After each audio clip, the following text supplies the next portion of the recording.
اعوذ باللہ من الشیطان الرجیم۔ پناہ مانگتا ہوں میں اللہ کی شیطان مردود سے۔ بسم اللہ الرحمن الرحیم۔ السلام علیکم ورحمۃ اللہ وبرکاتہ۔ عید الفطر کی نماز پڑھنے کا صحیح طریقہ، اس کی نیت کس طرح کرنی ہے، تکبیرات کس طرح کہنی ہے، مکمل طریقہ تفصیل کے ساتھ، ڈیٹیل کے ساتھ، آسانی کے ساتھ سمجھاؤں گا۔ طریقہ کیا ہے، نیت کب کس طریقے سے کرنی ہے، تکبیرات کس طرح پڑھنی ہے، مکمل تفصیلات میں جانے سے پہلے گزارش ہے کہ اگر آپ نے ابھی تک میرا چینل سبسکرائب نہیں کیا تو میرے اس چینل کو کریں سبسکرائب اور بیل آئیکن کو دبائیں تاکہ اس طرح کی لیٹسٹ اور نئی سے نئی ویڈیو آپ تک بآسانی پہنچ سکے۔ عید الفطر کی نماز پڑھنے کا جو صحیح طریقہ ہے، سب سے پہلے آپ نے نیت کرنی ہے۔ 2 رکعت نماز عید الفطر واجب 7 زائد 6 تکبیروں کے، منہ میرا طرف خانہ کعبہ شریف، پیچھے اس امام کے اللہ اکبر کہہ کے آپ نے ہاتھ باندھ لینے ہیں۔ اس کے بعد آپ نے تکبیرات کہنی ہے، اللہ اکبر کہہ کے آپ نے دونوں ہاتھ کانوں تک لے کر جانے ہیں اور ہاتھ چھوڑ دینے ہیں۔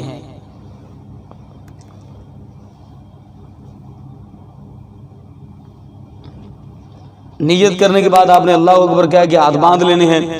ہاتھ باندھنے کے بعد پھر آپ نے ثنا پڑھنی ہے۔ ثنا پڑھنے کے بعد آپ نے اللہ اکبر کہہ کے تکبیر کہنی ہے۔ تکبیر دونوں ہاتھ کانوں تک لے جانے ہیں اور ہاتھوں کو نیچے چھوڑ دینا ہے۔ یہ ایک تکبیر ہوگی۔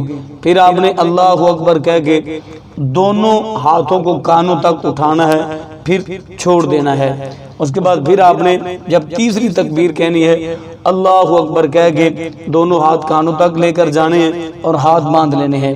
اس کے بعد آپ نے سورۃ فاتحہ پڑھنی ہے۔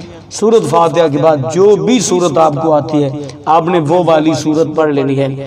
1 رکعت آپ کی نے اس طریقے سے مکمل کر لینی ہے، اور باقی نمازوں کی طرح عید کی نماز کے رکوع سجود بھی اسی طریقے سے کیے جائیں گے۔ اس کے بعد جب آپ نے 1 رکعت مکمل کرنے کے بعد دوسری رکعت کے لیے کھڑے ہونا ہے تو سب سے پہلے سورۃ فاتحہ، اور سورۃ فاتحہ کے بعد آپ نے جو بھی سورت آپ کو آتی ہے آپ نے وہ پڑھ لینی ہے۔ اس کے بعد آپ نے پھر 3 زائد تکبیریں کہنی ہیں۔ اللہ اکبر کہہ کے آپ نے دونوں ہاتھ کانوں تک لے کر جانے ہیں، نیچے چھوڑ دینے ہیں۔ اس کے بعد دوسری تکبیر کے لیے آپ نے پھر اللہ اکبر کہہ کے دونوں ہاتھ کانوں تک لے کر جانے ہیں، پھر چھوڑ دینے ہیں۔ اس کے بعد پھر آپ نے تیسری تکبیر کے لیے اللہ اکبر کہہ کے دونوں ہاتھ کانوں تک لے کر جانے ہیں اور ہاتھ چھوڑ دینے ہیں۔ پھر آپ نے اللہ اکبر کہہ کے رکوع میں چلے جانا ہے۔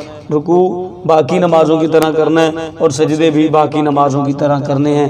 آسانی کے ساتھ اور آسان کر دوں کہ 3 زائد تکبیریں آپ نے پہلی رکعت میں ثنا پڑھنے کے بعد پڑھنی ہے، اور 3 تکبیریں سورۃ فاتحہ اور سورت ملانے کے بعد دوسری رکعت میں آپ نے پڑھنی ہے۔ اسی طرح آپ نے یہ 2 رکعتیں مکمل کر لینی ہے۔ یہ اس کا آسان بہترین طریقہ ہے۔ تو مجھے امید ہے کہ آج کی میری ویڈیو آپ کو اچھی لگی ہوگی۔ اپنی فیملی کا بہت سارا خیال رکھیے گا۔ اللہ